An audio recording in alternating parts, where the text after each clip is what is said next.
Good evening. My name is JimReed. I live on Ashland Road, a half mile from the Maryland Airport runway.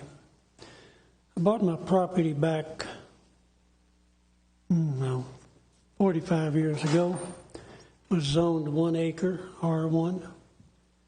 Then the county rezoned it again, R3 later on.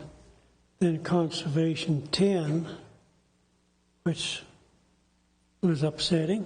Now you're talking about doing 20 watershed conservation. I oppose that. Why do I oppose it? I have 12 acres, and as it stands now, I have a home on that 12 acres, and the remaining property is of no use to me. Can't develop it, can't sell it. So, and that's undue compensation. Well, the gentleman earlier talked about taking. Well, what is taking? Taking's issued is addressed in the Fifth Amendment of the Constitution with Regents Part, nor shall private property be taken for public use without just compensation. In the context of the times, the language is clearly directed toward actual seizure of private property for public use.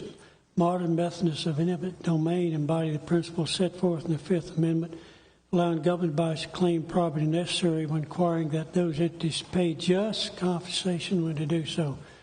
Rezoning and making my land useless is taking. Okay, how am I going to recover from that? That was my retirement plan 45 years ago. And I was going to develop this property eventually.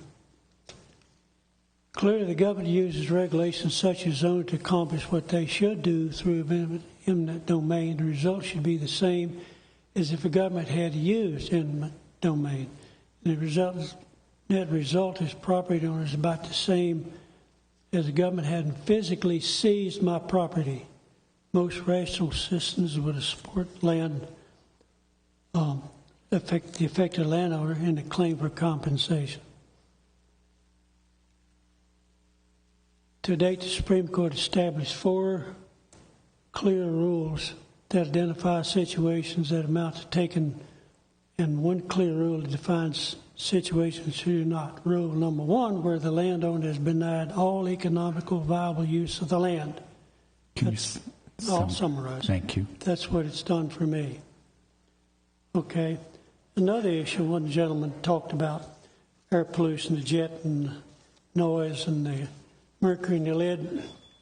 I've been flying out of Maryland Airport for 55 years. I haven't yet seen an Airbus 300 come in there with a load of passengers and polluting the air.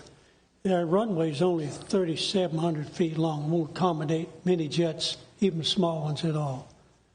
And 2-5, they worried about water runoff.